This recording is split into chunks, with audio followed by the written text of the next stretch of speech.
మన గవర్నమెంట్ తెలంగాణలో ఇక్కడ టీఆర్ఎస్ గవర్నమెంట్ బీఆర్ఎస్ గవర్నమెంట్ ఏర్పడిన తర్వాత 2014లో మేము చాలా ఆలోచన చేసినాం. ఏ సెక్టర్స్లో మనం పెట్టుబడులు ఆహ్వానించవచ్చు, ఏ రంగాల్లో మనం విస్తృతంగా తెలంగాణ ప్రయోజనాలను కాపాడవచ్చు. ఆ ఉద్దేశంతో 14 థ్రస్ట్ ఏరియాస్ అంటారు, 14 కీలక రంగాలను ఐడెంటిఫై చేసి మా ఇండస్ట్రియల్ పాలసీలో, ఆనాటి టీఆర్ఎస్ గవర్నమెంట్ ఇండస్ట్రియల్ పాలసీలో 14 రంగాలను ఐడెంటిఫై చేశాం. అందులో ఒకటి ఆటోమొబైల్ రంగం, అందులో ఒకటి రెన్యూవబుల్ ఎనర్జీ. ఆటోమొబైల్ రంగం, అదేవిధంగా రెన్యూవబుల్ ఎనర్జీ రంగం. ఈ రెండిటి కలయికనే ఎలక్ట్రిక్ వెహికల్స్. అందుకే ఏమనుకున్నామంటే ముందుగా ఎలక్ట్రిక్ వెహికల్ పాలసీ తీసుకొని రావాలి, భవిష్యత్ అంతా కూడా ఎలక్ట్రిక్ వాహనాలది అవుతుంది. ప్రజలు ఈ కాలుష్యంతో సతమతం అవుతూ ఉన్నారు. ముఖ్యంగా ఈ వెహిక్యులర్ పొల్యూషన్ ఏదైతే ఉందో మనం చూస్తూ ఉంటాం. ఎప్పుడైనా బండి మీద పోతుంటే ముంగట బస్సు గుప్పమని ముఖం మీద పొగొడితే ముఖం అంతా మసైపోతుంది.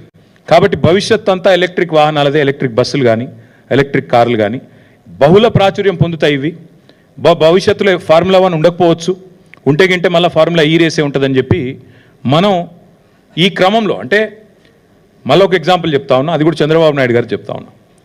చంద్రబాబు నాయుడు గారు ముఖ్యమంత్రిగా ఉన్నప్పుడు 2001లో జినోమ్ వ్యాలీ అని ఒకటి పెట్టారు, షామీర్పేట దగ్గర, తుర్కపల్లి దగ్గర పెడితే ఈరోజు ఆ జినోమ్ వ్యాలీ నుంచి ప్రపంచవ్యాప్తంగా మనకి వ్యాక్సిన్ల ఉత్పత్తికి అదొక కేంద్రమైంది, ఒక హబ్ అయింది.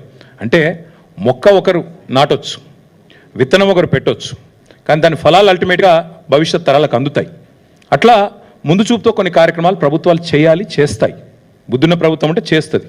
మేము కూడా ఏమనుకున్నామంటే తెలంగాణలో కేసీఆర్ గారి నాయకత్వంలో ఆటోమొబైల్ మరియు ఈ రెన్యూవబుల్ ఎనర్జీ ఎలక్ట్రిక్ వెహికల్స్, దీనికి తెలంగాణ భారతదేశంలోనే కేంద్రంగా ఉండాలి అనే ఎజెండాతో ప్రయత్నాలు ప్రారంభించినాం.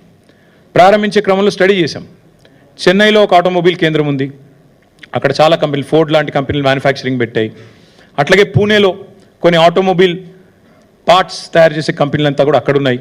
మరి మనం ఏం చేయొచ్చు అని ఆలోచించినప్పుడు మనకు సముద్ర తీరం లేదు, ఈకోసిస్టమ్ లేదు, మరి ఏం చేయాలి అని ఆలోచించి ఎలక్ట్రిక్ వాహనాలను బలంగా ప్రోత్సహిద్దాం, వాటికి సంబంధించిన మొత్తం ఈకోసిస్టమ్ అంతా ఇక్కడే డెవలప్ చేద్దామన్న ఎజెండాతో ఆ క్రమంలో హైదరాబాద్కి ప్రాచుర్యం రావడానికి, హైదరాబాద్ని ప్రపంచ పటంలో ఎలక్ట్రిక్ వెహికల్ ఎంతూజియాస్ట్ దృష్టిలో పెట్టడానికే ఫార్ములా ఈ రేస్ వాళ్ళని అప్రోచ్ అయిన తర్వాత జరిగింది ఏంటి అంటే, మీకు ఒకసారి సీక్వెన్స్ చెప్తాను నేను.